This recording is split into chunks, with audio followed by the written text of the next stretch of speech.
You'd think that after building an empire from the ground up, a man would have eyes on every corner of his kingdom.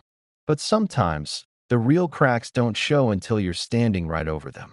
This is the story of a CEO who thought he knew his business, until a quiet diner in a small town changed everything.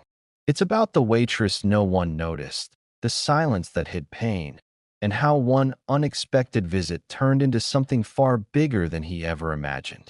Mitchell Grant wasn't the kind of executive who made headlines for flashy stunts or corporate speeches. He was more of a shadow, behind the spreadsheets, buried in expansion plans, and always thinking 10 moves ahead. At 52, he was the founder and CEO of Grant House Kitchens, a chain of cozy, affordable diners spread across the Midwest. He was proud of what he'd built, from his first location in Indianapolis to the 87th diner that opened just 2 weeks ago in the tiny town of Willow Creek. Mitchell had worked his way through every layer of the food business. Busboy, line cook, manager. He'd done it all. That's why he believed he had a pulse on every detail. But Willow Creek was different. He had only agreed to open the diner there because of a promising development project. The location was out of the way, a little town that barely hit 7,000 people. A forgotten place, really, but cheap land and an old rail station being revitalized made it worth the investment. He'd never been to that diner, not once since it opened. Then came the customer review. It wasn't on Yelp or Google. It came in a letter, a handwritten one. An elderly couple from Willow Creek mailed it directly to his headquarters. "We love Grant House, but this one feels different. The food is still good, but the feeling isn't. The staff look tired. The smiles feel forced. Something's off. We just thought you should know." Mitchell had read that letter twice, then quietly slipped it into his desk drawer. 3 days later, he canceled a board meeting, swapped his tailored suit for jeans and a weathered jacket, and booked a rental car. He was going undercover. No press, no warning. He didn't even tell his assistant. He just drove into Willow Creek on a Tuesday morning, right before lunch hour, parked a few blocks away, and walked into his own restaurant like a regular customer. From the outside, it looked perfect. Fresh paint, clean signage, the signature maroon awning that wrapped around every Grant House diner. Inside, it was quiet. A bell jingled as he entered. The smell of coffee and fried potatoes hung in the air. A couple of booths were occupied, truckers mostly. One family in the back with two toddlers. A man at the counter reading a newspaper. And then there she was, the waitress. She couldn't have been more than 25. Slender frame, tied back hair, uniform slightly oversized. Her name tag read, Kayla. She didn't notice him at first. She was wiping a table, her shoulders slightly hunched, moving like someone whose body was doing the work, but whose mind was miles away. When she finally turned toward him, he offered a warm smile. "Table for one," he said. She nodded, her voice barely above a whisper. "Take any seat you like. I'll be right with you." He slid into a booth near the window and watched her walk away. It wasn't just exhaustion, it was something heavier. That kind of weight doesn't come from a long shift. It comes from life falling apart behind the scenes. She brought him water and a menu. Her smile didn't reach her eyes. He ordered a burger and fries, and as she walked away, he took in the room. The kitchen window flaps open and shut with each passing plate. A short-order cook barks quietly at the back. The manager, a stocky man in his 40s with thinning hair, walks out from the kitchen and shoots Kayla a look, cold, assessing. She flinches just a little.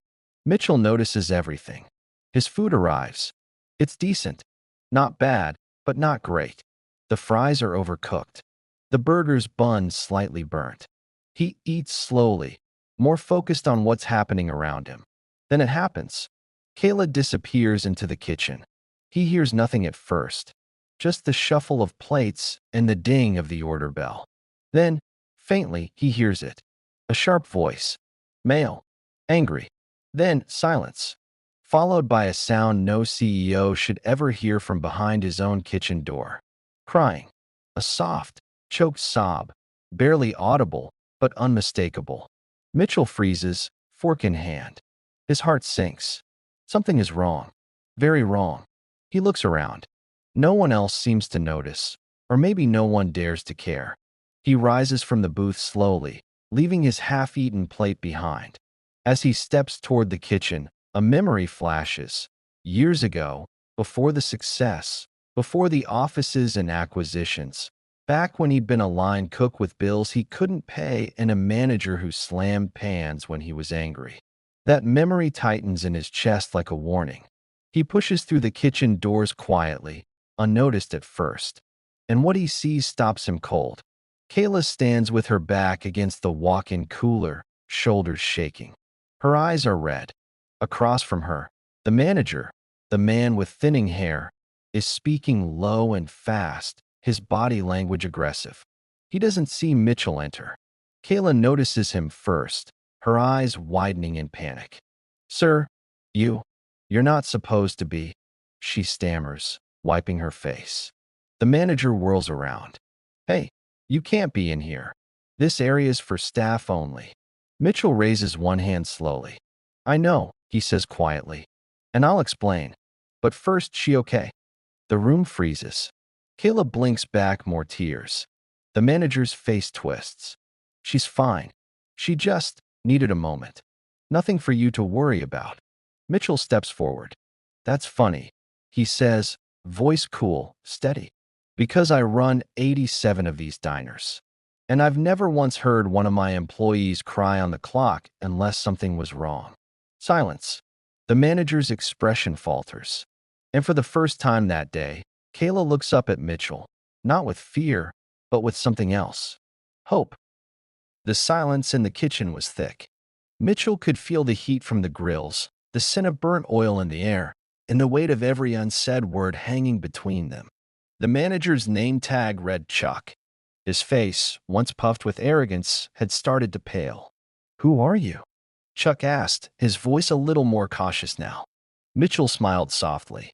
"Just a man who cares about how people are treated. You can call me Mitch." He didn't want to drop the bomb just yet. Not in front of Kayla. Not like this. Kayla was still wiping at her eyes with the corner of her apron, trying to steady her breathing. "Kayla," Mitch said gently, "do you want to step outside for some air? Just for a minute." She nodded, still stunned, and walked out of the kitchen like someone waking up from a bad dream. Chuck's eyes followed her, then snapped back to Mitch.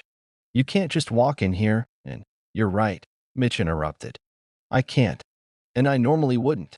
But I don't need a press badge or a camera crew to know when something's gone terribly wrong in one of my stores." Chuck squinted. "Wait, your stores?" Mitchell reached into his jacket pocket and pulled out a slim black leather wallet. Inside wasn't a badge, but a card. Simple. Embossed.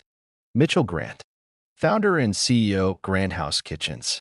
Chuck's face drained completely. I didn't know you were coming," he stammered. "Yeah," Mitchell said. That was kind of the point.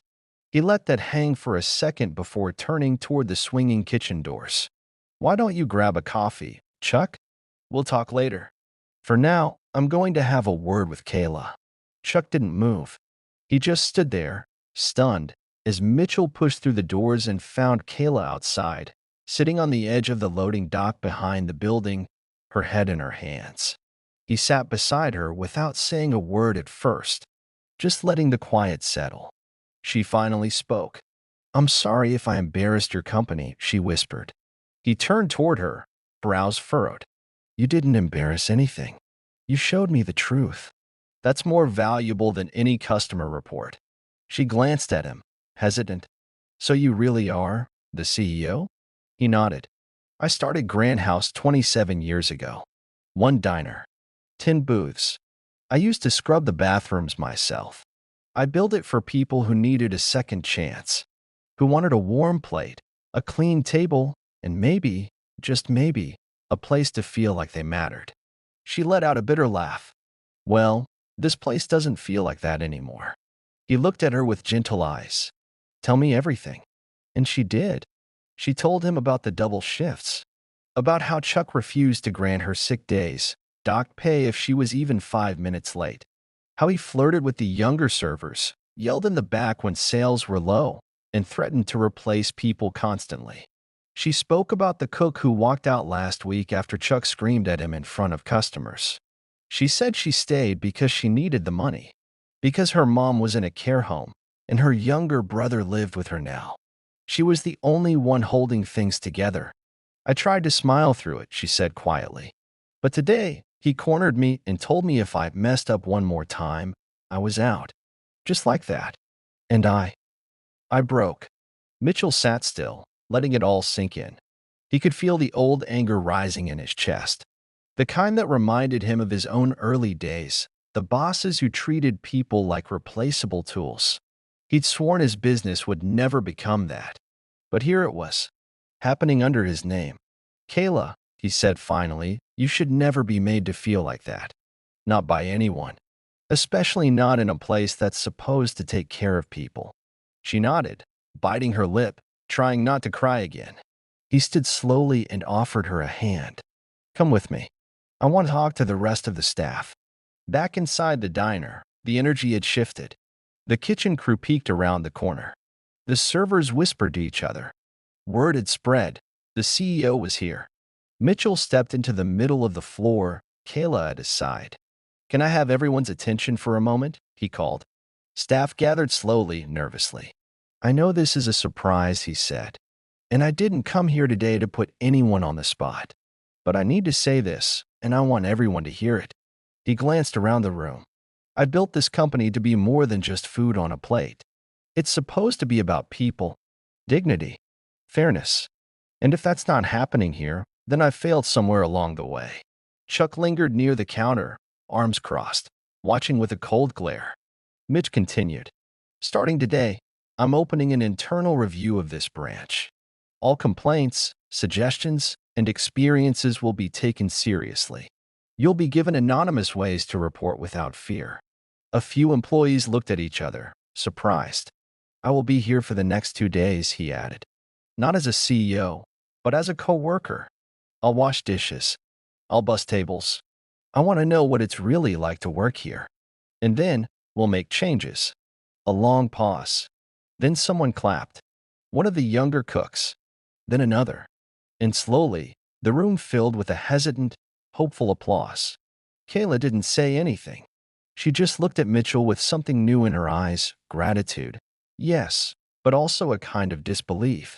Like someone who had long stopped expecting good things, suddenly witnessing one happen in real time. Chuck tried to interject. Mr. Grant, with all due respect, Mitchell held up a hand. We'll speak privately, he said. After my shift. Chuck bit his tongue and stepped back. As the staff dispersed, whispers turned into small smiles, cautious jokes. The kitchen came back to life, but lighter. Less weight in the air. Kayla leaned in. Thank you, she said softly, for listening. Mitchell looked around at the room. We're just getting started. The next 2 days changed everything. Mitchell kept his word. He wore an apron, washed dishes, cleared tables, and refilled ketchup bottles without ever pulling rank. Customers had no idea they were being served coffee by a multimillionaire CEO. And maybe that was the point. He learned more in those 48 hours than he had from years of quarterly reports. He saw the cracks. The kitchen's fryers were overdue for replacement. Scheduling was a mess. 2 employees were working 6-day weeks without overtime. Morale was scraping the bottom of the barrel. And Chuck? Chuck had cultivated a culture of fear. The kind where no one asked questions and everyone watched their backs.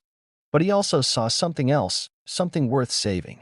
He saw how Kayla comforted a new trainee who spilled coffee on a customer. He saw the line cook, Darren, who'd taken on double prep just to help his struggling coworker. He even saw the regulars, a retired couple who brought crossword puzzles and tipped with baked goods, share a smile when Kayla brought them their usual without asking. The heart of the place wasn't broken. It was bruised. And it just needed someone to care again. On the morning of his 3rd day, Mitchell asked the entire staff to gather before opening.